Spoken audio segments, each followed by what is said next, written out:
Katekismus Besar Westminster. Pertanyaan ke-108. Apa tugas-tugas kewajiban yang pelaksanaannya dituntut dalam hukum yang kedua?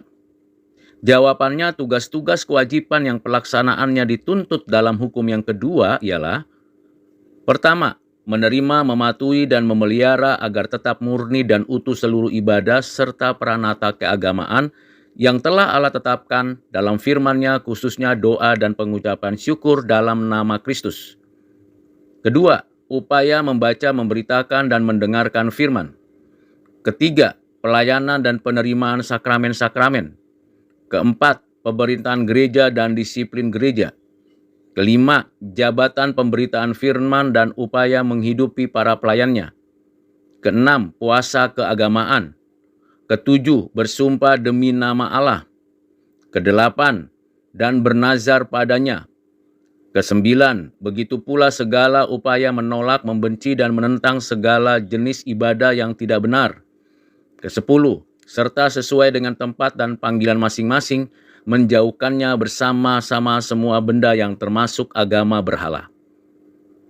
Jawaban-jawaban tersebut dapat dibaca pada Ulangan 32 ayat 46 sampai 47, Matius 28 ayat 20, Kisah 2 ayat 42, 1 Timotius 6 ayat 13 dan 14, Filipi 4 ayat 6, Efesus 5 ayat 20, Ulangan 17 ayat 18 dan 19, Kisah 15 ayat 21, 2 Timotius 4 ayat 2, Yakobus 1 ayat 21 dan 22, Kisah 10 ayat 33, Matius 28 ayat 19, 1 Korintus 11 ayat 23 sampai 30, Matius 18 ayat 15 dan sampai ayat 17, Matius 16 ayat 19, 1 Korintus 5 ayat 12 dan 1 Korintus 12 ayat 28, Efesus 4 ayat 11 sampai 12, 1 Timotius 5 ayat 17 sampai 18, 1 Korintus 9 ayat 7 sampai 15, Yoel 2 ayat 12 sampai 13,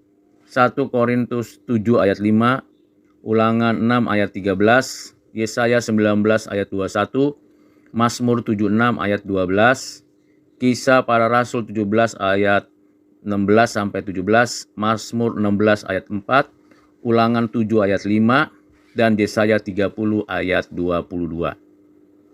Jawaban dan ayat-ayat yang memberikan kepada kita pengertian, memberikan dasar dan arah bagaimana kita melaksanakan kewajiban hukum yang kedua, yaitu jangan ada padamu patung untuk disembah, dibuat, diimajinasikan seperti Allah. Apa pembelajaran yang dapat kita ikuti, yang dapat kita terapkan dalam konteks kekinian kita? Yang pertama, kita dengan sungguh-sungguh mengikuti, menjalankan, dan menerapkan firman Tuhan dalam ibadah dengan fokus kepada Allah Tritunggal, dan semua doa, ucapan syukur, penyampaian firman, pendengaran akan firman berpusat kepada Yesus Kristus Tuhan kita. Kedua, yang kita perlu terapkan ialah bagaimana kita tidak hanya membaca, mendengar, tetapi juga memberitakan dan menjadi pelaku firman Tuhan. Seperti yang Tuhan kehendaki, yaitu kita tidak hanya menjadi pendengar, tetapi menjadi pelaku firman, menerapkan firman. Yang ketiga, kita perlu untuk mengikuti semua apa yang diperintahkan Tuhan di dalam tanda-tanda kehidupan bergereja, beribadah, ikuti sakramen, menjalankan disiplin gereja, dan mengikuti apa yang Tuhan atur di dalam sistem pemerintahan gereja.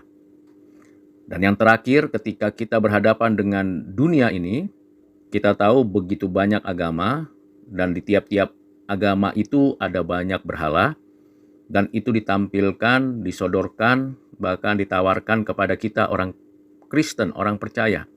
Maka kita sebagai orang Kristen seharusnya dan sewajarnya melakukan tindakan yang tepat, bukan hanya menolak, bukan hanya membiarkan, tetapi kita memang menjauhkan segala hal yang mungkin membawa kita kepada penyembahan berhala atau menggeser posisi kondisi dari keberadaan Allah Tritunggal di dalam diri kita.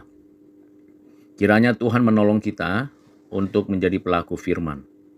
Dan Tuhan memberikan kepada kita hikmat, kekuasaan, kekuatan untuk menjadi orang-orang yang melaksanakan hukum yang kedua. Tuhan memberkati kita sekalian. Amin.